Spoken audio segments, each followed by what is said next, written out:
क्यों कहते हो, तेरे ही क्यों बोलते हो?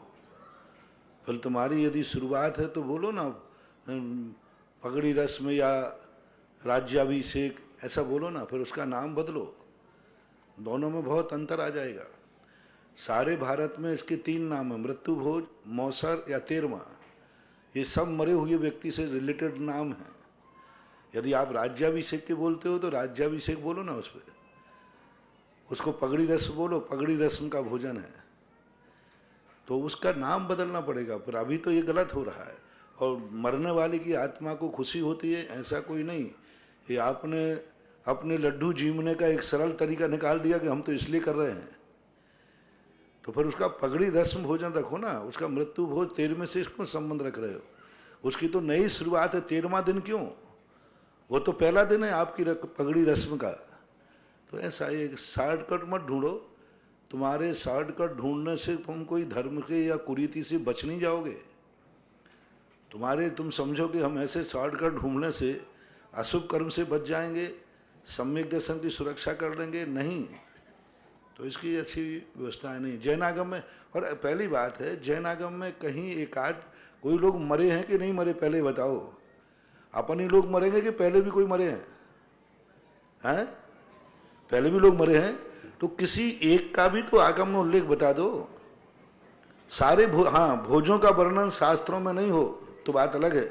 भोजों का वर्णन है पूरे शास्त्रों में, जब शादी विवाह होते हैं उनके भोजों का वर्णन है, बहुत सारे भोजन। लेकिन कहीं किसी राजा के मरने का, किसी का भी कोई आगम में एक 13वें दिन पर कोई भोज हुआ हो, किसी ने उसके उपलक्ष्य में कोई लॉन बांटी हो, तो ऐसा कोई उल्लेख वाई रेफरेंस यदि उदाहरण मिल जाता है तो फिर संतुष्टि हो जाएगी। आप उदाहरण खोज के दीजिए, फिर हम तुम्हारा नया रास्ता निकाल देंगे। सोलापुर महाराष्ट्र से खुशाल चंद जैन, इनकी जिज्ञासा है। महाराज श्री के चरणों में नमोस्तु। महाराज श्री, ऐसा देखा जाता है कि ज़्यादातर मिथ्यावादियों में वात्सल्य भाव ज़्यादा नजर आता है और हम लोगों में थोड़ा कम, ऐसा क्यों? कृपया समझ। क्योंकि मिथ्या भाव में इसलिए आता है कि वो एक दूसरे के स्वार्थी होते हैं। वो वात्सल्य भाव नहीं आता, वो स्वार्थ भाव आता है। आपने देखा एक दुकानदार ग्राहकों से कितना वात्सल्य रखता है। घर के भैया से भैया नहीं बोलेगा, उनसे भाई साहब, दादाजी, अरे क्या मीठी वाणी बोलता है। सबसे ज्यादा वात्सल्य भाव देखना है तो दुकान पे जब सेठ जी ग्राहक से जो वार्तालाप करते हैं, ऐसा वात्सल्य टपकता है कि ओहो, जैसे बिल्कुल इतना अच्छा तो वो कोई घर में ही नहीं बोले, ऐसे व्यापारी बोलते हैं। चोरों में वात्सल्य भाव होता है, क्योंकि चोरों में सबसे ज्यादा वात्सल्य भाव इसलिए रखना पड़ता है, यदि वात्सल्य नहीं रखा तो वो एक दूसरे के जाके रिपोर्ट लिखा देगा। इसलिए वो चोर मिलके चलते हैं, क्योंकि चोर चोर मौसेरे भाई, तो उनको मिलके चलना पड़ता है। अज्ञानियों में इसलिए ज्यादातर, जैसे आपने देखा जुआड़ियों में बड़ी ईमानदारी होती है, कोई लिखा पढ़ी नहीं होती, फिर भी सब देते लेते हैं, क्योंकि वो जानते हैं कि यदि मैंने वात्सल्य भाव तोड़ दिया तुम्हारा बंटा बोर हो जाएगा, कोई भी पुलिस में पहुंच जाएगा। डाकुओं में बड़ा वात्सल्य भाव होता है, वे कभी एक दूसरे की चुगली नहीं करते, क्योंकि अभी वो जानते हैं कि डाकुओं में यदि हमारे में फेल फुट हो गई तो अभी हार जाकर के पुलिस में FIR लिखा देगा, फिर क्या होगा। और जो ज्ञानी पुरुष होते हैं वे निर्मोही होते हैं, निस्वार्थ होते हैं, उनको कोई डर नहीं रहता किसी का, जो होगा तो देखा जाएगा, कोई अपना डर काहे को। तो इसलिए थोड़ा बहुत देखने में आता है। हालांकि अज्ञानी मिथ्या दृष्टि का जो वात्सल्य भाव देखने में आ रहा है, वो वात्सल्य भाव नहीं है, वो उसका पाप भाव है, उसका स्वार्थ भाव है, उसका अपना एक ऐसा कहना चाहिए, वो अपनी कमी को ढांकने के लिए।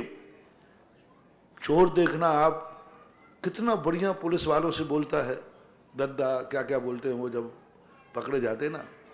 ऐसे व्यापारी के लिए देख लीजिए आप, सेल्समैन देखो आप कितना वात्सल्य भाव रखते हैं। जितने आप लोगों ने सेल्समैन देखे होंगे, उनकी सबसे बड़ी सेल्समैन की विशेषता वाणी की मधुरता। तो ये स्थितियों को अपन वात्सल्य भाव से नहीं तोल सकते हैं, क्योंकि ज्ञानी का जो वात्सल्य भाव होता है वो निर्मोह होता है, निस्वार्थ होता है, उसके कोई मतलब नहीं होता। वो बोले या नहीं बोले, लेकिन अंदर से बुरे भाव नहीं करता। वो तो बाहर से वात्सल्य भाव दिखाता है, अंदर से तो सोचता है कि निपट जाए। सेठ दुकानदार ग्राहक से वात्सल्य भाव दिखाता है बाहर से, अंदर से नहीं।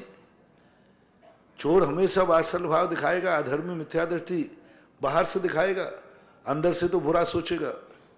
और ज्ञानी बाहर से भली कम दिखाए लेकिन अंदर से उसके वात्सल्य भाव, अंदर से उसका उत्थान भाव, विकास भाव रहता है, ऐसा मानना चाहिए।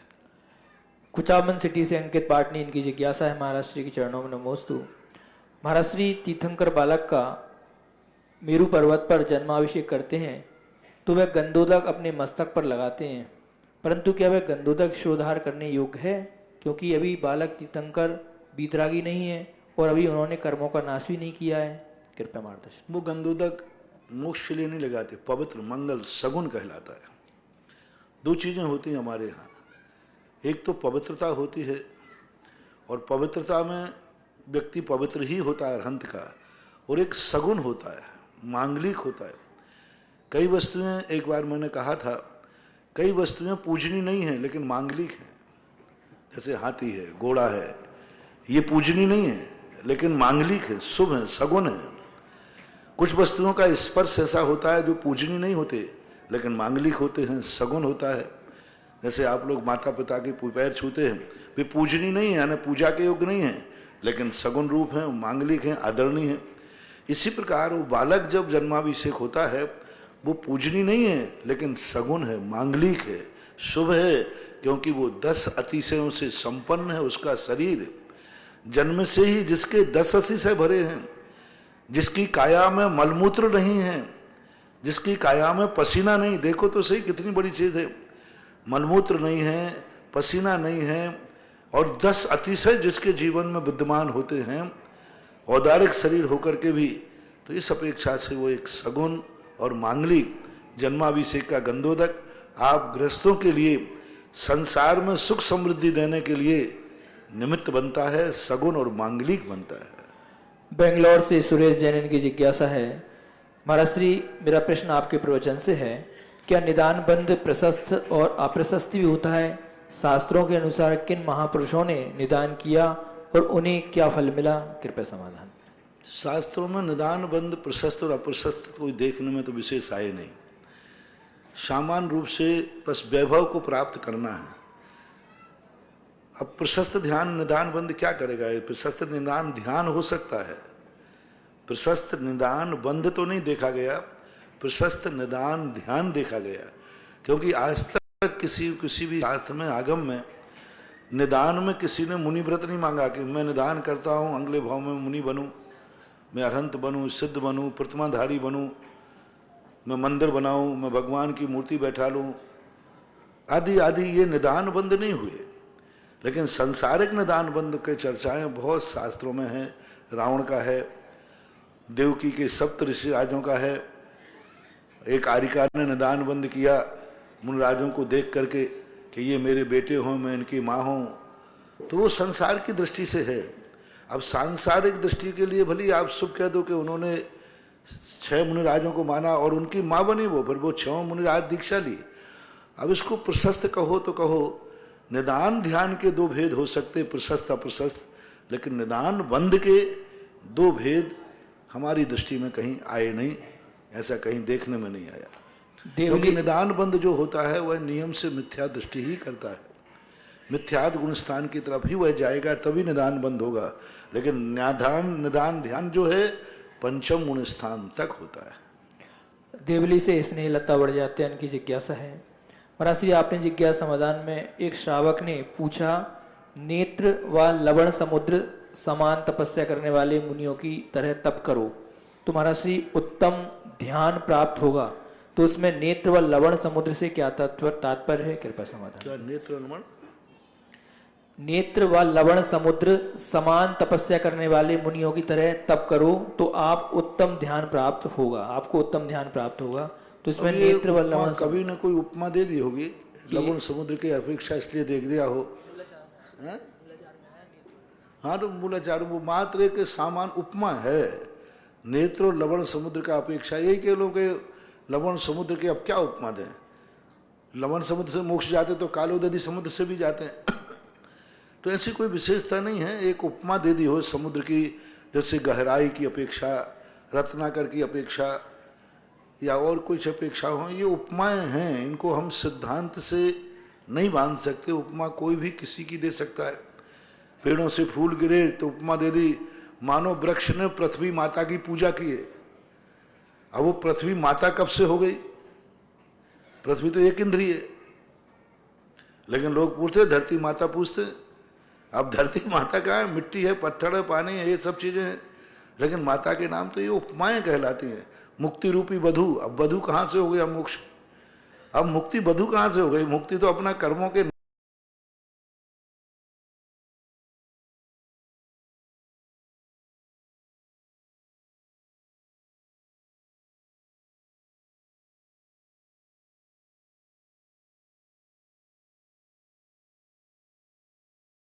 तो ये उपमाएं कहलाती हैं। इन उपमाओं को मात्र कोई विशेषता को समझाने के लिए कथन करते हैं, बाकी कोई एक निश्चित नियामक अर्थ नहीं निकाला जा सकता। सूरत से अनिला चौकसी, इनकी जिज्ञासा है, महाराज श्री अगर कोई किसी व्रत के उपवास करते हैं और आखिरी उपवास के दिन उद्यापन करते हैं तो आखिरी उपवास के दिन उद्यापन करना चाहिए, और अगर व्रत के बाद उद्यापन करें तो उद्यापन के दिन भी उपवास करना जरूरी है क्या? उद्यापन उपवास पूर्वक ही होता है। जो भी व्रत एकासन से किया तो एकासन करें, उपवास जिससे आपने व्रत किया है उद्यापन के दिन वह रखना, और रख करके फिर उसका उद्यापन ही करना चाहिए। सिंगौली से महावीर धानुत्यन की जिज्ञासा है, महाराज श्री भगवान पार्श्वनाथ का जन्म पौष कृष्ण एकादशी को हुआ था, लेकिन सभी जगह पौष कृष्ण दशमी को मनाया जाता है, तो यह सही है क्या? कृपया समझ। अब इनमें 3-4 भगवानों की तिथियों में अंतर तो आया है। कुछ अंतर त्रलोय परिणति के अनुसार कुछ अलग है, उत्तर पुराण के अनुसार कुछ अलग है। तो अब इनके संबंध में मैं कोई एक निर्णय तो कर नहीं सकता। बस इतना ही कहूँगा, सबसे प्राचीन ग्रंथ है त्रलोय परिणति। तो त्रलोय परिणति ग्रंथ के अनुसार जो 24 भगवानों की तिथियां हैं पंचकर्मा की, उसे ही प्रमाण मानना चाहिए, क्योंकि उसके पहले किसी भी आचार्य ने तीर्थंकरों की तिथियों का उल्लेख नहीं किया। सबसे प्राचीन प्रथम आचार्य थे। इसे त्रलोय परिणति में कौन सी तिथि दी है वह आप देख लें और उसके अनुसार ही तिथि को प्रमाणिकता करें। मेरी दृष्टि से तो ठीक है।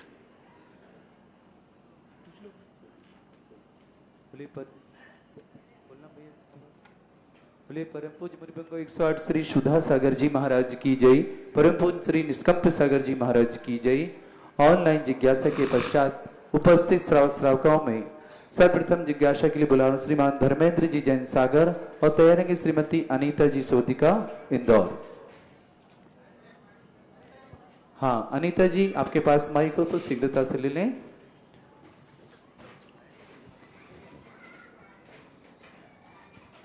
परम पूज्य 108 आचार्य श्री सुधा, परम पूज्य 108 आचार्य 108 सुधा सागर जी महामुनि राज की जय।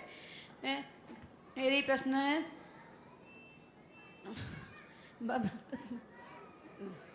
प्रश्न करें आराम से। हाँ बोले, क्या प्रश्न है?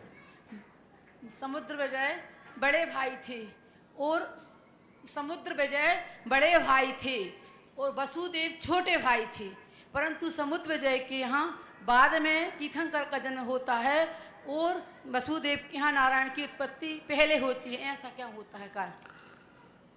नारायण पहले क्योंकि हाँ ठीक है, समुद्र विजय जो पूज्यवर जनसेन स्वामी ने हरिवंश पुराण के अंदर समुद्र विजय 10 भाई थे। 10 भाई की शादियां तो हो चुकी थी, लेकिन समुद्र विजय के यहाँ संतान की उत्पत्ति नहीं हुई। उसके पहले उनके छोटे भाई वसुदेव थे, उनके यहाँ पुत्रों की उत्पत्ति हो गई। तो उस समय प्रश्न उठाया कि वसुदेव समुद्र विजय, उनकी जो रानी थी नेमिनाथ भगवान की माता, उनको प्रश्न हुआ तो इसका जवाब उनको ये मिला कि नहीं, आपके यहाँ पुत्र उत्पत्ति देर से होने का कारण क्या है कि जिस पुत्र को आपके यहाँ जन्म लेना है वो अभी स्वर्गों में है और उसकी आयु अभी पूर्ण नहीं हुई है। जब तक आयु पूर्ण नहीं होगी वो तुम्हारे यहाँ नहीं आ सकता और तुम्हें एक ही पुत्र की उपलब्धि होगी। वसुदेव के यहाँ अनेक पुत्रों की उपलब्धि हुई थी और समुद्र विजय के मात्र एक ही पुत्र की उपलब्धि होना थी, इसलिए तीर्थंकर की आयु कर्म वहाँ समाप्त नहीं हुआ, इसलिए उनके यहाँ लेट हुए। इसलिए नेमिनाथ का जन्म बहुत बाद में हुआ। कृष्ण जी का, बलराम का, इनका जन्म बहुत पहले हो चुका था, बहुत पहले हो चुका था, ऐसा मानना चाहिए। श्रीमान धर्मेंद्र जी जैन सागर तो शीघ्रता से। उसके बाद मनीष जी जैन सहपुरा भिटौनी और तैयार हैं पूजा जैन गैरतगंज। मनीष जी सहपुरा। मेरे परम उपकारी मेरे गुरुदेव को अनंतवान नमोस्तु। महाराज श्री, मेरा जिज्ञासा है कि भोग भूमि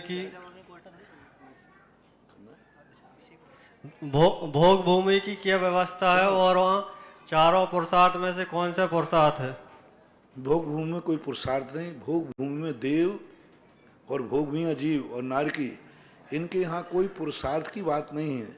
ये अपना स्वयं का जो कर्म के अधीन होते हैं, नियोग होते हैं, नियत है, उन अधीन ही उनकी जिंदगी होती है। परिणामों की अपेक्षा से जरूर कह सकते हैं कि वो सम्यक दर्शन आदि प्राप्त कर लेते हैं, लेकिन भोग भूमि में कोई अलग से पुरुषार्थों की चर्चा नहीं है। जैन सागर। हे गुरुवर, मेरा और मेरे परिवार की तरफ से नमोस्तु नमोस्तु नमोस्तु। मेरा प्रश्न यह है कि नरक के नीचे जो कलकला पृथ्वी होती है उसमें ठसाठस निगोदिया जीव भरे होते हैं, लेकिन वो निगोदिया जीव कभी नहीं निकलते। अगर निकलते हैं तो कैसे?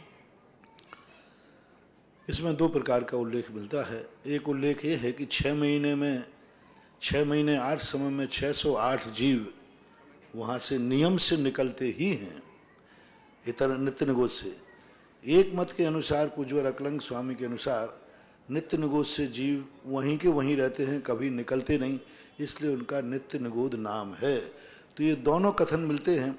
प्रभायमान कथन यही है कि 6 महीने 8 समय में 608 जीव वहाँ से उनके कर्म की मंदता होती है उदय में, उसी समय उनके आयु कर्म बन जाता है। तो इस अपेक्षा से मानना। सचिन जी जैन सागर और तैयार रहेंगे श्रीमती प्रियंका जी जैन सागर। शीघ्रता से पहले बोल दो। तपोदय तीर्थ क्षेत्र बिजोलिया में जो नव वर्ष 2020 प्रारंभ हो रहा है, परम पूज्य महाराज श्री का परम सानिध्य, परम आशीर्वाद उन सबके लिए आज विशेष कुछ लोगों के नामों की घोषणा कर रहे हैं यहाँ से, जिन्होंने की सर्वप्रथम अपने नाम लिखाने का सौभाग्य प्राप्त किया। और 108 कल मैंने बताया था, यहाँ भी ज्ञानोदय में नहीं, तपोदय में भी बहुत बड़ा कार्यक्रम बनाने जा रहा है। बहुत बड़ा कार्यक्रम, यानी इतना बड़ा कार्यक्रम कि यहाँ जितनी मूर्तियां हैं सभी मूर्तियों पर 1008 कलशों से अभिषेक होगा। और उस तपोस्थली पर होगा जहां भगवान को केवल ज्ञान हुआ था, ओरिजिनल चट्टान पर, जहां भगवान का बैठे हैं। तपोदय क्षेत्र की अलग अलग चट्टानें हैं ना, तो उन चट्टानों के ऊपर भगवान बैठेंगे। उस दिन का माहौल ही कुछ अलग हो गया। नए वर्ष के संबंध में कल हमने बहुत विस्तार से बताया था कि आज वस्तुतः तुम्हारे राजस्थान में मात्र एक ही क्षेत्र है केवल ज्ञान तपोस्थली, और भगवान को जहाँ केवल ज्ञान हुआ और जिनकी रक्षा करने के लिए देवता भी आए, ऐसी तो विश्वास भाव ऐसा हुआ कि उस तपोस्थली पर सबको ऐसे शांति धारा कराई जाए कि साल भर उनके ऊपर संकट आवे नहीं, आ जाए तो जो तपोस्थली पर शांति धारा करे उसकी रक्षा करने के लिए देवता भी आए। ऐसा कर सर्वप्रथम 108 कलशों के माध्यम से प्रथम नवाया श्रीमान सौरभ जैन। 101 नहीं, शांति धारा 108 में, शांति धारा 108 पर श्रीमान सौरभ जी, प्रियंका, सिद्ध, श्रेयांश जैन, नजफगढ़ दिल्ली वाले, इन्होंने 1,11,000 के माध्यम से अपना नाम सर्वप्रथम भेजा है। बहुत बहुत बधाई इनके लिए। और 11,000 रुपए की राशि के माध्यम से जिनके नाम आए उनके नामों की मैं घोषणा यहाँ से कर रहा हूँ। ममता जैन, श्रीमान राजन जैन, हितेश जैन, मेघा जी जैन जयपुर, मुकुल जी, प्रतिभा जी, अर्पित जी जैन ऋषभ बिहार उत्तराखंड देहरादून, देवेंद्र जी, सत्येंद्र बंटे, अंकित जैन दमोह सपरिवार, दिलेश जैन, निधि चौधरी दमोह परिवार, अरविंद, प्रीति जैन, अमोल जी जैन बनी पार्क जयपुर, तेजमल जी, पवन कुमार, सुमित कुमार बिजौलिया धनुप्या परिवार, सूरजमल जी, पंकज जी, राजकुमार जी जैन बिजौलिया परिवार, पारस जी, प्रकाश जी ठोला बिजौलिया परिवार, पंकज जी, राकेश जी राज शक्री पुलकित बिजौलिया परिवार, अरुण कुमार, अनूप कुमार जी जैन सागर परिवार, अविनाश जी गाजियाबाद परिवार, श्रीमती किरण, अखिलेश, रवि, अर्चना बर्गी जबलपुर परिवार, पदम चंद जी, उर्मिला, नवीन जी, सुकेश जी, राहुल जी जैन जयपुर परिवार, सभी के लिए विशेष शुभकामना। और जिन्हें भी अपने नाम देना है यहाँ नीचे तपोदयती क्षेत्र बिजौलिया के अकाउंट नंबर के साथ साथ फोन नंबर यहाँ दर्शाए जाएंगे टीवी के माध्यम से, आप उन्हें अपने पास नोट करें और साथ ही साथ जिन्हें जितनी शीघ्रता से नाम देंगे उतनी शीघ्रता से महाराज श्री के मुखारबिंद से उस परिवार का 1 जनवरी 2020 वर्ष का प्रथम दिन जनपद सत्य के अनुसार, भले जैन दर्शन में वर्ष नया कुछ और मानते हो किंतु जनपद सत्य है कि महाराज श्री 2020 सभी लोगों के लिए यही चलता है। और इस दिन यदि आपके मुखारबिंद से उस परिवार के नाम की शांति धारा होती तो निश्चित परिवार सौभाग्यशाली होगा, उसके परिवार में सुख समृद्धि होगी, परिवार में एकता होगी, परिवार के सदस्य निरोगी होंगे। इस भावना के साथ महाराज जी अपनी पूरी एनर्जी के माध्यम से आपके परिवार की यहाँ शांति धारा होगी, 1008 कलशों से होगी। आज अभी आपने फुर्सना की ओरिजिनल जो तपोभूमि है देवाधिदेव श्री पार्श्वनाथ भगवान की, वहां पर विराजमान होंगे देवाधिदेव और होंगे मूल नायक के साथ समस्त भगवान जो भी, और उनके मस्तक से होगी प्रथम सूर्य किरणों की प्रभा लाली होगी और होगा महाअभिषेक। तो ऐसा कार्य विशेष अवसर जीवन में प्रथम बार आपके लिए हो रहा है। तपोदयती क्षेत्र जो कि देवाधिदेव पार्श्वनाथ भगवान की तपोस्थली के साथ साथ केवल ज्ञान स्थली है, ऐसे क्षेत्र पर आप आए। यदि नहीं आ पा रहे हैं किसी कारण से तो आप ऑनलाइन शांति धारा अवश्य कराएं, ये आपका सौभाग्य होगा, आपके लिए विशेष मंगलकारी होगा। अगली जिज्ञासा के लिए श्रीमान सचिन जैन, श्रीमती प्रियंका जैन सागर। एक घोषणा और इसी के साथ साथ 1 लाख रुपए की राशि के माध्यम से सहसकुट जिनालय के लिए वीरेंद्र कुमार, मनोरमा, राजकुमार, बबीता, योगेश निधि, अक्षय सर्वोपरि उत्कृष्ट भव्य नव्या गंगवाल परिवार बूंदी, बहुत सारी शुभकामनाएं। और सोने की झारी जहां बन रही है उसके लिए 5100 राशि देशभूषण जी जैन सोलापुर की ओर से। जिन्हें भी तपोदयती क्षेत्र बिजौलिया में स्वर्ण झारी में अपना दान देना तो निश्चित है प्रतिदिन जब सोने की झारी से शांतिधारा अभिषेक होगा तो उनके लिए विशेष पूर्ण का अवसर होगा। क्योंकि उनके लिए प्रतिदिन अभिषेक करने का 6ठा भाग उनके पास जाएगा। यहाँ 108 सोने की छोटी छोटे कलश और बनने हैं। जो भी अपना नाम 1 लाख रुपए की राशि के माध्यम से देना चाहे तो लगभग 2 से 2.5 तोले के बीच का एक कलश आपका होगा, जो प्रतिदिन 108 कलश मूल नायक पार्श्वनाथ भगवान पर होते हैं। तो जिन्हें भी अपना नाम एक सोने का कलश भेंट करना हो 1 लाख रुपए की राशि के माध्यम से कमेटी के यहाँ फोन नंबर और अकाउंट नंबर है, आप करके यह सौभाग्य ले सकते हैं। हे गुरुवर, मेरे और मेरे परिवार की ओर से बारंबार नमोस्तु नमोस्तु नमोस्तु। मेरी जिज्ञासा यह है कि मैं शाम को दीपक जलाना, घर में दीपक जलाना और पाठ करना क्या सही है या नहीं? मंगल के रीग एक शुभ के लिए जलाने में कोई बाधा नहीं है, लेकिन रिद्धि मंत्र पढ़ करके 48 दीपक जलाना ये उचित नहीं। एक सामान्य दीपक जला दिया और उसके सामने बैठ के पाठ कर रहे हैं तो कोई आपत्ति नहीं। दीपक 2 रूप में होते हैं, एक मंगल स्वरूप में और एक अनुष्ठान के रूप में। तो मंगल के रूप में दीप जलाना कोई बड़ी बात नहीं, जैसे सुबह प्रवचन सभा में आप जलाते हो, ये अनुष्ठान नहीं है, सगुन मंगलिक है। तो एक मंगल के रूप में जला रहे हो सगुन के रूप में तो कोई बाधा नहीं, लेकिन अनुष्ठान में मंत्र बढ़ करके बड़ा 48 दीप जला रहे हो तो वो उचित नहीं है घर के अंदर। हे गुरुवर, नमोस्तु नमोस्तु नमोस्तु। श्रीमान सचिन जी जैन सागर हो तो शीघ्रता से कर लें, और विनीता जी जैन दमोह। देखिए जिनका नाम ले रहे हैं वो आगे की पंक्ति में जाएं या हाथ उठाकर उनके पास तक माइक पहुंच जाए। विनीता जी जैन दमोह, हाँ लीजिएगा माइक जल्दी से। फिर इस तरह पुरुष वर्ग आपके जो नाम आ रहे हैं, अभी तक एक व्यक्ति खड़े हुए, बाकी लोग यदि यहाँ वहां हो तो शीघ्र आगे नाम बोलो कोई दूसरा। हाँ विनीता जी जैन, और उसके बाद तैयार रहे एंजल जी जैन, आर.के. जैन बेगमगंज है आप लोग, तो हाथ उठा दीजिएगा। हे गुरुवर, आपके चरणों में हमारे परिवार की ओर से और परिचितों की ओर से जिन्होंने भी नमोस्तु बोला था, आपके चरणारविंद में बारंबार नमन नमन नमन। हे गुरुदेव, मेरी जिज्ञासा है कि जो प्रतिमा है उनमें रात्रि भुक्ति त्याग प्रतिमा और ब्रह्मचर्य प्रतिमा को इतना पीछे क्यों रखा आचार्यों ने?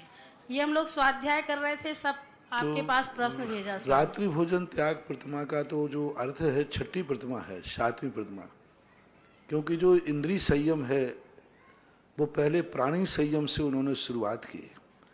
हमारे यहाँ 2 प्रकार के संयम होते हैं एक प्राणी संयम और एक इंद्रिय संयम। तो पहला प्राणी संयम है कि हम किसी अपने द्वारा किसी भी जीव की विराधना न करें, क्योंकि अहिंसा परमो धर्म है। इसलिए 5 प्रतिमाओं तक उनका पूरा जोर रहा प्राणी संयम पर कि तुम प्राणियों पर दया करो। 5वीं प्रतिमा में सचित्त त्याग प्रतिमा कि भाई जीवों से शायद दया मूर्ति शब्द कहा। और 6वीं प्रतिमा के बाद उन्होंने इंद्रिय संयम पर जोर दिया। तो 6वीं और 7वीं प्रतिमाएं हैं जो इंद्रिय संयम का प्रतीक हैं। उनमें कई आचार्यों ने रायत्री भोजन अर्थ निकाला और कई लोगों ने राई भोजन, यानी दिन में अपने इंद्रियों पर संयम रखना। खिलाना पड़ सकता है, दूध पिलाना पड़ सकता है, तो ऐसी स्थिति में उन्होंने वहाँ तक की छूट रखी। लेकिन जैसे ही 7वीं प्रतिमा पे पहुँचने के पहले उन्होंने कहा पहले कृत कार्य अनुमोदना से सबसे रात्रि भोजन का त्याग कराओ। अब तुम बाल बच्चों के लिए भी दूध नहीं पिला सकते, अनुमोदना भी नहीं कर सकते। संभवतः इस प्रकार से राई भोजन को रात्रि भुक्ति त्याग और रात्रि दिवा दिवस संयम का सद्भाव, इन दो को ध्यान में रख करके वर्णन किया हो, तो इसलिए ऐसा मानना चाहिए। प्राणी संयम 5 प्रतिमा तक प्राणी संयम है और 5 के बाद इंद्रिय संयम पे कंट्रोल करने के लिए 6वीं और 7वीं प्रतिमाओं को रखा गया। तो ब्रह्मचर्य प्रतिमा सबसे शुरुआत में ही ब्रह्मचर्य पे जोड़ देते हैं, हर नहीं जोड़ सकते। यदि सबसे पहले यदि जोड़ देते तो तीर्थंकरों को सबसे बड़ी आफत हो जाती, क्योंकि पंचम गुण स्थान होने के बाद उन्होंने राज्य किया, चक्रवर्ती पद किया, गृहस्थी बजाई, क्योंकि 12 व्रतों के साथ गृहस्थी का निषेध नहीं। यदि ऐसा कर देते तो फिर कभी गृहस्थ बन ही नहीं सकता था। गृहस्थी के लिए त्याग करना पड़ता गृहस्थी का, और फिर वही व्रत मान पाते जो गृहस्थी को त्याग चुके हैं। इसलिए गृहस्थी चलाते हुए भी व्रतों का कैसे पालन कर सकता है, उसके लिए ये व्यवस्थाएं बनाई गई हैं। श्रीमान रमेश जी जैन मेड़ता रोड और तैयार रहेंगे सुधा जी पटवारी बिजौलिया। नमोस्तु गुरुवर, नमोस्तु गुरुवर, नमोस्तु। मेरी जिज्ञासा है कि जैन धर्म के अनुसार जो व्यक्ति जैसा कर्म करता है वैसा फल मिलता है, लेकिन एक दफा जहाँ मैना सुंदरी ने कर्म किए थे और फल श्रीपाल राजा को मिला था, ऐसा क्यों? नहीं, ऐसी बात नहीं है। शिव चक्र का विधान श्रीपाल को नहीं मिला, मैना सुंदरी को मिला, क्योंकि विधवा कौन होती है? श्रीपाल मर जाते तो श्रीपाल विधवा होते कि मैना सुंदरी विधवा होती? बोलो ना। मैना सुंदरी। हाँ, तो मैना सुंदरी को फल मिला, सुहाग उसका जिंदा रहा।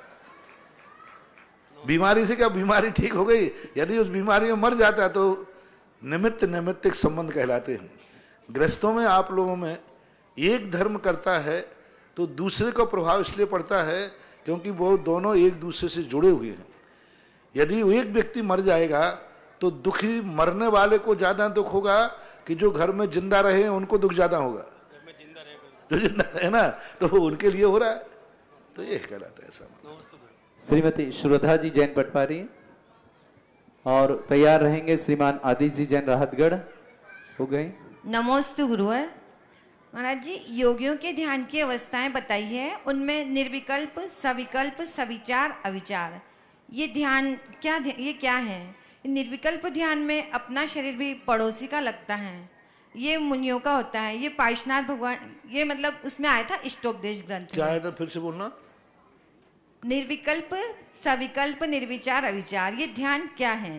सविकल्प और निर्विकल्प, सविचार निर्विचार। हाँ, ठीक है। हाँ। तो ये ध्यान मुनियों के लिए बताए हैं। इसमें बताया है कि ये ध्यान मतलब ऐसा करते हैं जब पड़ोसी का शरीर, अपना शरीर भी पड़ोसी का लगता है। तो हाँ, तो सविकल्प ध्यान का अर्थ होता है भेद विज्ञान, अपने शरीर आदि के लिए भी पर मानना।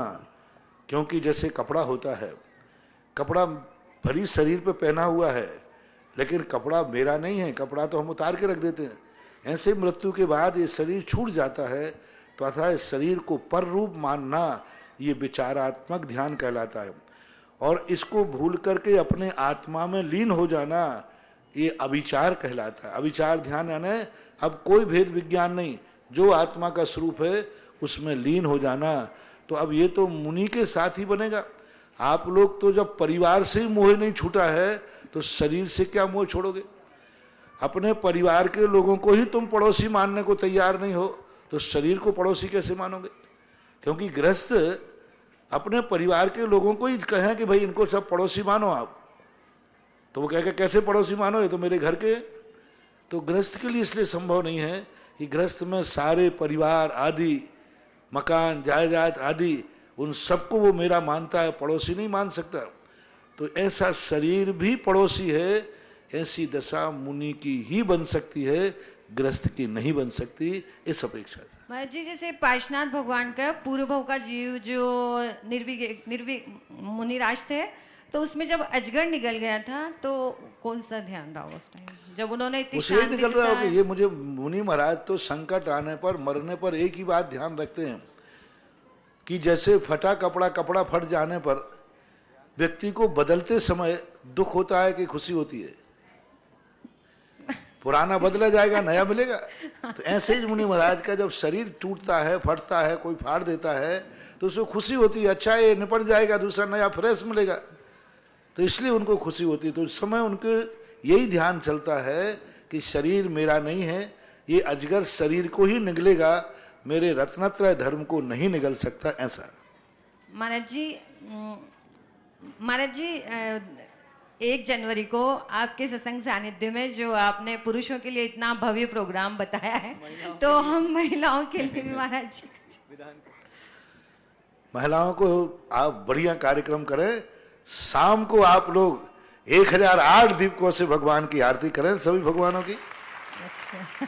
हाँ, ऐसा माहौल बनाएं शाम को कि सीधे मूल नायक से शुरू होकर गणधर परमेष्ठी और सब जितने भगवान हैं सब की आरती करते हुए एक एक महिलाओं को सबके हाथ में दीपक दो। हाँ। और दीपक लेकर के सब थाल में दे दो, दीपक में दे दो, और मूल नायक से आरती करते हुए पूरे के पूरे समूषण में गणधर परमेष्ठी के लाइन से जाएं, लाइन से चलते जाएं, तो बढ़िया आरती हो सकती है रात्रि के अंदर। शाम के समय पे आप करें आरती और भगवान की भक्ति करें, यही सबसे बड़ी है। और क्या कर सकते हैं आप लोग? आप लोगों का सबसे बढ़िया यही है कि आप लोग अपनी अपनी तरफ से अपने पति को, अपने बेटे को, अपने भाई के पुरुष को उस दिन शांति धारा कराओ और आप लोग देखो, यही आपके लिए बहुत बड़ी उपलब्धि है। नमस्ते महाराज जी। हाँ, वो जब शांति धारा करे और आप लोग आके देखो और उस गंधोदक को अपने घर में ले जाओ, यही सबसे बड़ी है। और कोई कार्यक्रम कर रहा हो तो कर लेना, यही सबसे बढ़िया है। शाम को दीपक का एक ऐसा कार्यक्रम करो यहाँ जिज्ञासा के बाद, प्रवचन के बाद, कि सब लोग एक साथ, पुरुष भी करो उसमें, और हर मंदिर के हर व्यक्ति के हाथ में 1, 2, 5 दीपक जैसे रखना हो और लाइन से जाकर के जाओ, अभी से आरती करो, एक एक भगवान की आरती। अब इसमें कम से कम एक एक व्यक्ति जाओगे तो 1-1.5 घंटा लगेगा, क्योंकि एक ही व्यक्ति जाएगा वहां पर अभिषेक करने, क्रम से, लाइन से। जैसे हमने अभिषेक की व्यवस्था बनाई ना, देखो कितनी बड़ी बात है। एक छोटा अभिषेक 1100 रुपये वाला भी अभिषेक हो, चाहे 11,000, वो प्रत्येक मूर्ति के बाद लाइन से जाएगा। यानी जितनी इस क्षेत्र के अंदर मूर्तियां हैं, 1 जनवरी को सबका अभिषेक करने मिलेगा। ऐसे ही आप लोग भी, क्यों सबसे बड़ी बात है कि आप लोग हमारे अनुशासन में नहीं चलते, इसलिए हम अपन तो उसी को जैसी आपकी आज्ञा होगी बिल्कुल। एक लाइन से सब लोग जाएं और एक लाइन से सबकी आरती करें और माइक से आरती चलती जाएगी। सुरेश जी आप आरती पढ़ते जाओ, कोई भी आरती भजन, और एक लाइन से चलें और एक लाइन के सामने दीपक से आरती उतारते जाएं, आगे बढ़ते जाएं, आगे बढ़ते जाएं, पूरे गणधर परमेष्ठी 24 में पूरी कर करके और करें। 1-1.5 घंटा लगेगा, बहुत अच्छा आनंद आएगा। शाम को बहुत बढ़िया कार्यक्रम होगा। नमोस्तु भगवान। आगे तैयार हैं विकास जी खुजरा। उसके पहले महाराज जी आपके आशीर्वाद से ज्ञानोदय क्षेत्र पर रुके, ज्ञानोदय क्षेत्र नारेली पर हम भी आपके आशीर्वाद से, और ऐसा महसूस ही नहीं करते कि आप बिजोलिया में हैं। हमारे पास तो अभी भी आप ज्ञानोदय पर ही विराजमान हैं। आपके आशीर्वाद से विशेष कार्यक्रम वहां भी 108 शांति धारा के साथ 1008 कलशों से महामस्तक अभिषेक, भूगर्भ से प्राप्त समस्त 51 जिन प्रतिमाओं के साथ पूर्व में विराजित 7 प्रतिमा, जो समस्त प्रतिमाओं का महाभिषेक, और समस्त प्रतिमाओं पर एक एक प्रतिमा पर लगभग 4-4 शांति धारा का सौभाग्य हम यहाँ के समाज, पूरे भारतवर्ष के जैन समाज के लोगों को दे रहे हैं। आपके आशीर्वाद से कार्य हो रहा है और ये चाहते हैं आशीर्वाद कि ऐसा कुछ आप महाराज जी वहां भी आशीर्वाद भेजें, जैसा कि आप तपोदय में विराजमान है तो हमें लगे कि आप वहीं पर विराजमान, सबको साक्षात ऐसे महसूस होता रहे कि गुरुवार आप वहीं हैं। और ज्ञानोदय क्षेत्र पर ये जो काम हो आपके आशीर्वाद से विशेष हो, ये भावना रखते हैं। और मैं यहाँ की कमेटी और हमारे ब्रह्मचारी भाई हैं, इनको सबको बुलाता हूँ कि ज्ञानोदय क्षेत्र पर जो कार्यक्रम होने जा रहा है, ये भी बता देना क्या। हाँ, प्रत्येक जो यहाँ पर लाइट वाला दिखा दीजिएगा, हाथ से उठाओ, 1 मिनट, टोनी लाइट वाला, ये जो कोई भी ज्ञानोदय क्षेत्र पर वाला, पहले नीचे करो उसको, लाइट वाला जो भी ज्ञानोदय क्षेत्र पर बड़ी शांति धारा करेंगे उन्हें लाइट जलता हुआ आपको दिख रहा होगा, उठा के दिखाओ ना। हाँ, ये फोटो पूरी 51 भूगर से प्राप्त जिन प्रतिमाओं का विवादी मुनिषदनाथ बीचों विराजमान है, परम पूज आचार्य भगवंत गुरुवर विराजमान है, परम पूज मुनि पंगो 108 सुधा सागर जी महाराज विराजमान है, और बीच में जो खाली स्थान दिख रहा है उसमें शांति धारा करता परिवार की फोटो होगी। तो जो भी वहां पर 1,11,000 की राशि के माध्यम से शांति धारा करेंगे उन्हें यह फोटो, साथ ही साथ 1 जनवरी 2020 का एक सुंदर सा मोमेंटो ये और भेंट किया जाएगा प्रत्येक शांति धारा करता परिवार के लिए। विशेष इस बार ज्ञानोदय क्षेत्र परिवार करने जा रहा है। साथ ही साथ वहां जो 11,000 की राशि में भी शांति धारा करेगा उसे भी 2020 का 1 जनवरी वाला मूवमेंट भी भेंट किया जाएगा, और नहीं वाला, और साथ ही साथ प्रत्येक को चांदी का एक रिद्धि सिद्धि कलश भी मिलेगा। तो आप जिन्हें भी आ सकते हैं सौभाग्य से जरूर आए, नहीं आ पा रहे हैं ज्ञानोदय क्षेत्र पर, नीचे हमारे यहाँ का मोबाइल नंबर और आपको यहाँ पर प्रेषित किया जा रहा है टीवी के माध्यम से। आप उस मोबाइल नंबर पर अपने नाम लिखा सकते हैं, व्हाट्सएप कर सकते हैं, आपकी नाम की शांति धारा वहां पर होगी। यदि आप नहीं आते हैं तो, और यदि आप आते हैं तो पहले से कॉल करके अपनी बता दें, जिससे आपका रूम आदि हम बुक कर सकें और आपको वह सुविधा प्रदान कर सकें जिससे कि यह कार्यक्रम हो सके। प्रत्येक से हमारा निवेदन है, भारतवर्ष नहीं पूरे विश्व में जहां जहां हमारे जैन भाई विराजमान हैं, सभी से कि ज्ञानोदय क्षेत्र पर पधारे। नहीं पधार पा रहे, आप नहीं आ पा रहे, तो आपने 11,000 की राशि के माध्यम से एक शांति धारा करने का सौभाग्य, मोमेंटो प्राप्त करने का सौभाग्य 1 जनवरी का, साथ ही साथ एक चांदी का रजतमय कलश, और हमारे जो आपको टीवी के माध्यम से दिख रहे हैं महामस्तिक अभिषेक महाशांति धारा। महाराज श्री आपसे आशीर्वाद लिया था हमने कि 108 शांति धारा ज्ञानोदय क्षेत्र पर 1 जनवरी को होंगी। ऐसा कुछ आशीर्वाद चाहते कि हम 108 नहीं 200 के आसपास और उससे अधिक कर पाए, ये आपके चरणों में निवेदन करता है ज्ञानोदय परिवार। ज्ञानोदय मुनि सुब्रत नाथ भगवान वो हैं, उनके लिए तुम जो सोच लोगे वो होगी। तुम 200 सोच रहे, जिस दिन सोच लोगे कि 1008 शांति धारा होंगे तो वो भी पूरा होगा, क्योंकि ज्ञानोदय तीर्थ क्षेत्र वहां है। राजस्थान में सबसे ज्यादा जैन समाज, बड़े समाज लोग अजमेर जिले में है। जयपुर का एक नगर अलग चीज है, लेकिन राजस्थान का एक जिले के अंदर सबसे बड़ी समाज जो है अजमेर, किशनगढ़, ब्यावर, नसीराबाद, चारों तो बड़ी बड़ी समाजें हैं। तो मैं तो अजमेर जिले से कहना चाहता हूं कि 1 जनवरी को जब आपको जिले में ही मुनि सुब्रत नाथ भगवान बैठे हैं महातिशयकारी, तो अजमेर जिले के हर जैनी को उस दिन 1 जनवरी को ज्ञानोदय तीर्थ क्षेत्र में मुनि सुब्रत नाथ का अभिषेक या शांति धारा करना ही है, ये नियम बना लीजिए। और अजमेर जिले के अंदर इतनी बड़ी समाज है, और हर व्यक्ति ये बना ले कि ऐसे अतिशयकारी मुनि सुब्रत नाथ मुझे मिले हैं, तो 1 जनवरी को तो जरूर मैं इनका गंधोदक, इनकी शांति धारा जरूर करूंगा। तो ऐसी स्थिति को लेकर, और भारतवर्ष के लिए तो मुनि सुब्रत नाथ की तो मैं कई बार महिमा गा चुका। सबसे ज्यादा आज वर्तमान में 5 लाख से अधिक की एनर्जी वाली यदि दुनिया में कोई मूर्ति है तो ज्ञानोदय नारेली में स्थित मुनि सुब्रत नाथ की है। एनर्जी की अपेक्षा बता रहा हूं, एनर्जी बहुत बड़ी ताकत है। मैंने भी बहुत सारी मूर्तियों के दर्शन किए और बहुत सारी मूर्तियों का अतिशय, लेकिन अभी नारेली की जो मूर्ति ज्ञानोदय तीर्थ में स्थित है, उस जैसी एनर्जी अभी तक मैंने कोई दूसरी मूर्ति की मैंने तो नहीं पाई है। इसलिए वो मूर्ति तो अपने आप में एक अलौकिक है।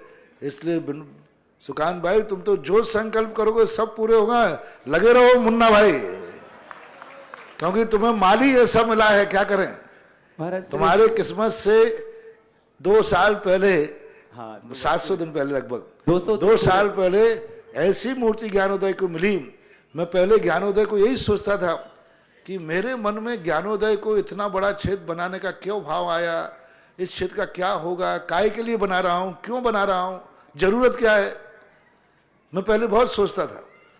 लेकिन जब मुनि सुब्रत नाथ भगवान आए, तब मैंने मुनि सुब्रत नाथ भगवान ने कहा, बेटा मैंने आने के पहले तेरे से व्यवस्था करा ली। मैं एक आ जाता तो तू कहाँ रखता।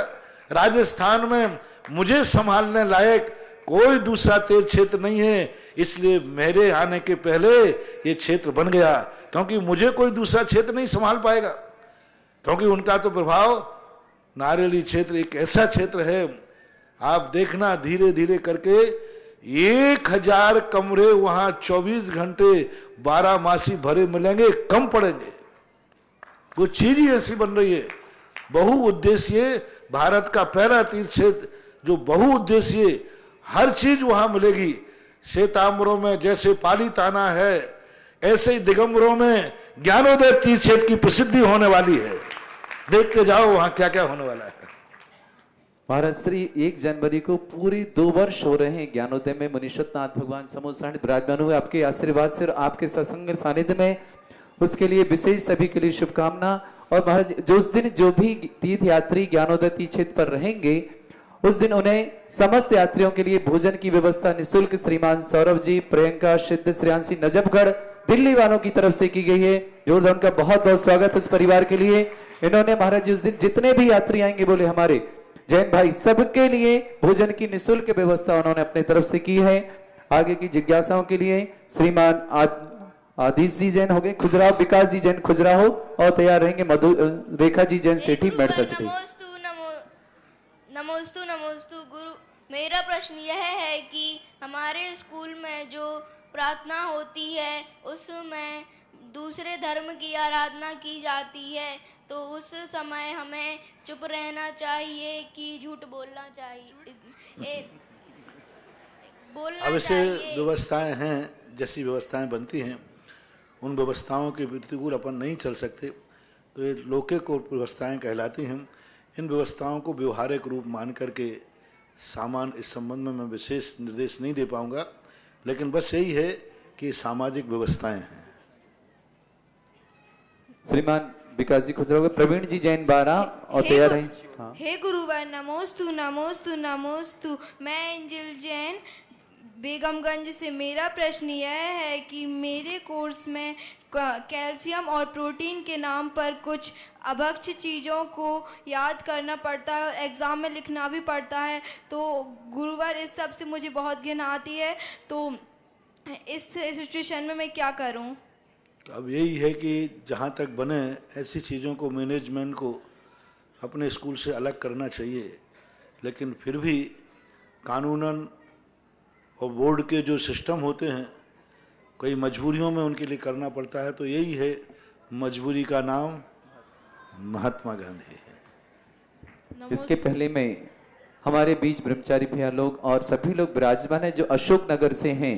अशोक नगर का एक ऐसा संघ है जो कि परम पूज्य आचार्य भगवंत गुरुवर श्री विद्यासागर जी महामंडराज और समस्त महाराजों पर समर्पित आर्य संघ पर एक ऐसा संघ है जिसके माध्यम से समस्त संघ में पिछियां अपने हाथों से पूरी मेहनत से बना करके गुरुवारों के हाथों में पहुंचती हैं। जो पिछी वो परिवार पूरा मिलकर बनाता है, उन सभी को यहाँ आमंत्रित कर रहा हूँ और यहाँ की तीक्षित कमेटी को यहाँ बुला रहा हूँ कि उनका सादर सम्मान करें। ब्रह्मचारी अभिषेक भैया जी, ब्रह्मचारी मनीष भैया जी, निमेश जी जैन, निखिलेश जी जैन, बिट्टू अखाई, निमित दरेखा, संचित जी बजाज, अंकित जी कोतमा, आयुष जी हकीम, विवेक जी कचौड़ी, आर्जव जी अथाई खेड़ा, नरेंद्र चिंता, अक्षत सिन्नी, यश दरलाई, प्राशु शाही, सम्यक जी दलाल और सबसे अंतिम में नाम है सुनील जी बजाज मामा जी। संघ बनाते थे जी, और संघ के साधु ही बनाते थे, सवारिकाएं बनाती थी, महाराज बनाते थे अपने अपने संघ में।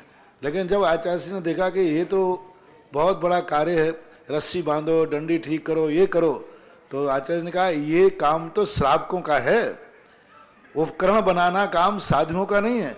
अपना उपकरण स्वयं ही बनावे ये ठीक नहीं, ये कार्य श्रावकों को करना चाहिए।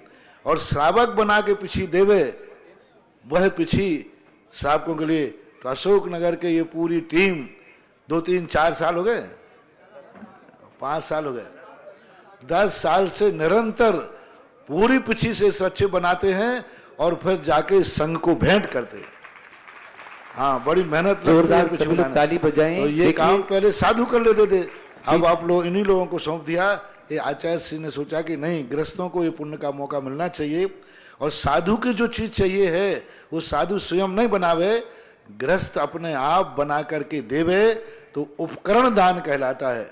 लगभग 350-400 पिछियां ये लोग बनाते हैं। बहुत अच्छा, आशीर्वाद सभी बच्चों। सभी लोग जोरदार ताली से सम्मान करें हमारे भाइयों का, जो कि इतना बड़ा अपना समय निकाल करके एक अच्छे कार्य के लिए लगते हैं, जिससे कि गुरुवारों के हाथ में, मुनिराज आरिकाओं के हाथ में जो पिछियां होती हैं जीव रक्षार्थ, ऐसे सभी सबके लिए विशेष सम्मान कर रही है तीर्थक्षेत्र कमेटी। जब तक अपना जिज्ञासा रखें आप, जिनका नाम लिया था। नमोस्तु गुरु, मेरा और मेरे परिवार की ओर से बारंबार नमोस्तु। मेरा प्रश्न यह है महाराज श्री कि जैन धर्म में वीतराग से स्टार्ट होता है। अगर हम किसी की पूजा करते हैं तो हम बैरागी की पूजा करते हैं, ना कि रागी की। लेकिन जो भी हमारे अरहंत भगवान हैं, हम उनका गर्भ कल्याणक भी मनाते हैं और जन्म कल्याणक भी मनाते हैं। लेकिन आपने पहले कहा कि ये मांगलिक भाव से हम गर्भ कल्याणक और जन्म कल्याणक मना सकते हैं, लेकिन हम उनका गर्भ और जन्म का अर्घ भी चढ़ाते हैं, तो क्या ये सही है? हम कल्याणक मनाते हैं, जन्म नहीं मनाते। कल्याणक का अर्थ है जन्म का अब नाश, अंतिम नाश, बस अब इसके बाद कभी जन्म नहीं होगा, इसलिए हम कल्याणक मनाते हैं। अपन कहते भाई उसका तो कल्याण हो गया, यानी अब जन्म का कल्याण हो गया, गर्भ का कल्याण हो गया, दीक्षा का कल्याण हो गया, केवल ज्ञान बस अब अंतिम लास्ट है, इसलिए। और दूसरी बात, ये सगुन कहलाते हैं। जो गर्भ जन्म आदि जो होते हैं ये मांगलिक मंगल स्वरूप कहलाते, क्योंकि ये एक विशिष्ट प्रकार का वैभव लेकर के, विशिष्ट प्रकार की एनर्जी ताकत लेकर के वह जीव आया है। इसलिए पांचों कल्याणक सबके लिए मांगलिक हैं, शुभ हैं, सगुन है। और अर्घ चढ़ाने का अर्थ यही है कि हे भगवान, जैसे भगवान का जन्म अंतिम हो रहा है, मेरे भी जन्म का नाश हो।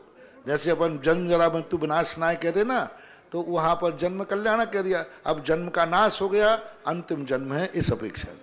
रेखा जी जैन मेरठा सिटी और तैयार रहेंगे। इसके बाद सम्यक जी जैन अशोक नगर। हे गुरुवर, मेरा और मेरे परिवार की तरफ से आपके चरणों में त्रिवार नमोस्तु नमोस्तु नमोस्तु। मेरा प्रश्न यह है कि हम औरतें पूजा करती रहती है और जैसे ही शांति धारा स्टार्ट होती है हम अपनी पूजा को छोड़ के शांति धारा देखने चले जाते हैं, तो क्या पूजा को छोड़ना और शांति धारा देखने से क्या पुण्य मिलता है? अभी व्यवस्थाएं हैं, एक समय एक ही करना चाहिए, लेकिन अब टाइम का एडजस्ट करना पड़ता है, तो थोड़े बहुत नंबर तो कम होंगे, लेकिन महान कोई दोष नहीं है। नमोस्तु महाराज जी। श्रीमान सम्यक जी जैन अशोक नगर तैयारेंगी। कल्पना जी जैन 12। नमोस्तु महाराज जी, प्रवीण जैन 12 से पूछ रहा हूँ। महाराज जी, मेरी शंका यह है कि हमारे समाज या धर्म में कई घरों में गुरुओं की निंदा होती है और धार्मिक कार्यों में रुकावटें डाली जाती है, तो उसका परिणाम क्या होगा? उसका परिणाम, निंदा करने वाला निंदा नहीं करेगा तो फिर नरकों में कौन जाएगा? सब नरक खाली रखना है क्या? एक बार एक पुलिस ऑफिसर ने कहा, बहुत थोड़ा हमारे मुंह लगे हुए थे वो, तो उन्होंने कहा महाराज जी सारे लोग निरपराधी हो जाएंगे तो हमारे बाल बच्चे पलेंगे कि नहीं पलेंगे? फिर पुलिस की वैकेंसी नहीं निकलेगी, और पुलिस की वैकेंसी नहीं निकलेगी तो हम लोग क्या होगा? इसलिए 2-4 अपराध होने दो जिससे हमारे बाल बच्चे पलते रहे, नहीं तो ये थाने और जेलों का क्या होगा? यदि सारे लोग निंदा नहीं करेंगे तो ये बताओ फिर नरकों का क्या होगा? नरक खाली पड़े रहेंगे। तो कुछ तो प्रकृति कहती है कुछ लोगों को हमें नरक भी भेजना है, तो जो मुनियों की साधुओं की निंदा करते हैं उनको अधोगति नरक का व्यवस्था है, और जो प्रशंसा करते हैं उनसे स्वर्ग चलते हैं। ये तो सृष्टि अपना मैनेजमेंट करती रहती है। नहीं, पर कई घरों में ऐसा होता है कि जो धर्म करता है उसको ज्यादा रुकावटें सहनी पड़ती है। ये तो कोई बड़ी बात नहीं है। रुकावटें आती है ताकि वो करे ही ना उसको। अंतराय अच्छे कार्यों में आता है, बुरे कार्यों में नहीं। राम को ही परेशानी थी, रावण को परेशानी नहीं हुई। हाँ, ये तो हमेशा से चलती आई, जिंदगी भर राम ही रुकावट, हर कार्य में रुकावट आई रामचंद्र के, रावण के किसी कार्य में नहीं आई। तो ये मत समझना कि धर्म नहीं, ये सांसारिक कार्यों में रुकावट आना ये धर्म का एक बहुत बड़ी अच्छी चीज है, जिससे तुम धर्म कर सको। अमीर यदि तुम्हें बना दिया जाता ना तो तुम्हें मंदिर का भी टाइम नहीं मिलता, जितने अमीरों को देख लो आप।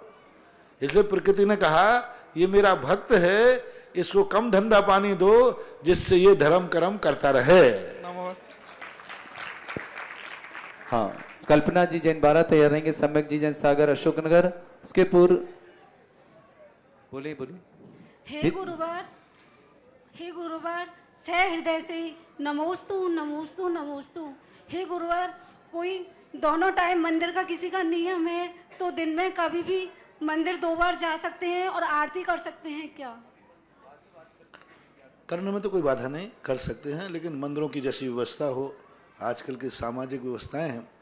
अब दोपहर में मंदिर नहीं खुलता और तुम कहोगे नहीं मैं तो दोपहर में करने जाऊं, तो थोड़ा मंदिर का मैनेजमेंट है उसकी अनुकूलता भी बनाना चाहिए, दोष कुछ भी नहीं। नमोस्तु। श्रीमान सम्यक जी जैन अशोकनगर और 10 ग्राम सोने की घोषणा ज्ञानो बिजोलियती क्षेत्र के लिए श्रीमान सुभाष चंद्र जी ईशान जी जैन बांदा परिवार की ओर से। हे महाराज जी नमोस्तु नमोस्तु नमोस्तु। महाराज जी समझ पर 2 बार दर्शन करने का नियम हो तो ऐसा मत करना। कई लोग क्या करते हैं 2 बार है तो 1 बार दर्शन करके मंदिर से बाहर निकल आया, फिर दोबारा जाके कर लिया, भगवान हो गया ना 2 बार। हाँ तो ऐसा इतना गड़बड़ भी मत करना, नहीं तो हे गुरुदेव नमोस्तु नमोस्तु नमोस्तु। महाराज जी समस्त पिचिका मंडला सोनार की ओर से नमोस्तु। महाराज जी ये बंगाली बाबा टूनी टोट के आदि ये होते हैं, इनमें कितनी सच्चाई महाराज जी? कोई सच्चाई नहीं है, तो आजीविका का साधन है, बंगाली जादूगर क्या है, कुछ नहीं, रोजी रोटी कमाने का एक वो उपक्रम है, कोई सच्चाई नहीं होती। एक विद्या कहलाती है जो कि अपनी कुशलता के माध्यम से, इतनी कुशलता से वो कार्य करते हैं कि अपन को पता चलता है कि ये कोई जादू है, जादू नहीं है, वो उनकी एक कुशलता है। इतनी कुशलता से वो उसको करते हैं कि अपन लोग उसको नहीं पहुंच पाते। ऐसा कुछ 11,000 के माध्यम से राशि से घोषणा आई है बिजोलिया तीर्थ क्षेत्र के लिए। रोशन लाल जी, महेंद्र कुमार जी, अनिल कुमार जी जैन उदयपुर, नेमी चंद जी कागला परिवार झालापाटन, देवेंद्र कुमार जी कुशाग्र, जितेंद्र शास्त्री गुनावाली बिजोलिया, अजित कुमार जी शास्त्री शुभम, इन्होंने सोने की झारी के माध्यम से 5100 रुपए देने की घोषणा की।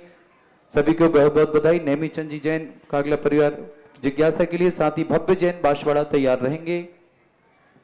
हेलो महाराज, कागला का जय जैन है, नमोस्तु महाराज। हेलो, हाँ साहब, मैंने आपके प्रवचन में सुना था कि सोना जो है सोने को खींचता है। एक दिन आपके प्रवचन में ये आया था कि सोना सोने को खींचता है। महाराज उस दिन से मैं भी सोना पहनने लगा। हाँ ठीक। कागला जी, हाँ हाँ तो मैंने कहा कागला है, ये बिल्कुल अंधे भक्त हैं, बाबा जी ने जो कह दिया वही सही है। हाँ, सही बात। ये झालरा पाटन के हैं, इनका स्वभाव है, यदि मैं कह दूं कि अभी दिन है सुबह हुआ तो अभी चिल्लाना शुरू कर, अरे उठो रे सुबह हो गया। बोले कहाँ हो गया? बोले महाराज जी कह रहे ना, बस खत्म बात है। टका में टका और धक्का में धक्का, तो ये बात कही थी। ठीक है। प्रिया जी शोधिया महाराजपुर तैयार रहेंगे। दिव्या जी जैन 12। नमस्ते गुरुदेव। हाँ बोले। महाराज जी मेरा प्रश्न ये है कि हम जब कभी किसी बड़े मंच पे कुछ प्रस्तुति देते हैं तब मन में एक घबराहट सी चालू हो जाती है, तब उस वक्त हम क्या करें कि हमारा आत्मविश्वास बढ़े और हमारी बात को हम अच्छी तरह से रख सके? महाराज जी अपनी भक्ति पर, अपने स्वयं के ऊपर विश्वास करो। व्यक्ति को क्या है, डर लगता है कि मेरे से कोई गलती नहीं हो जाए, गलती नहीं हो जाए, मेरे से कुछ गलत नहीं हो जाए। नहीं, क्यों हो जाएगा गलत? गलती करने वाला जब मैं ही हूं तो फिर मेरे से गलती कैसे हो? दूसरा हो तो गलती करने वाला हो, जब मैं ही करने वाला हूं तो गलती हो ही नहीं सकती। ऐसा अपने आप में विल पावर जगाना चाहिए। स्वयं का विल पावर कमजोर होने से व्यक्ति दिन भर में इतनी गलतियां करता है तो वो सोचता है कहीं मंदिर में भी गलती ना हो जाए, इसलिए बाहर गलती कम करो तो मंदिर में भी विल पावर बढ़ जाएगा। और महाराज जी मेरा एक प्रश्न और भी था कि महाराज जी जब सूतक लगा हुआ होता है तो हम जो जिनवाणी का अध्ययन मोबाइल में कर सकते हैं क्या? मोबाइल तो तुम्हारा क्या है तुम जानो, तुम्हारे काम जानो। मोबाइल कोई जिनवाणी थोड़ी है, उसमें तो पता नहीं आड़म ताड़म क्या क्या भरा हुआ है। जिनवाणी वही कहलाती है जिसमें मात्र शुद्ध जिनवाणी होती है, जैसे हमारे शास्त्र होते हैं। नहीं महाराज जी, सूतक के टाइम पे हम मोबाइल से पढ़ सकते हैं? हाँ तो मोबाइल के मैं कह रहा हूँ ना, वो तो जिनवाणी है ही नहीं ना, वो तो उसमें तुमने लिखा है, वो तुम्हारा जो कुछ पढ़ना हो पढ़ते रहो, लिखते रहो, उसमें कोई सुआ सूतक नहीं होता, क्योंकि उसमें जिनवाणी का संस्कार नहीं है। अब कोई जिनवाणी की बात मोबाइल में लिखी है तो उसके लिए कोई पढ़ने में कोई बाधा नहीं है। इस कार्यक्रम के पुण्यार्जक थे श्री कवरी लाल जी, श्री महावीर जी पाटनी, आर के मार्बल ग्रुप, मदनगंज, किशनगढ़, राजस्थान।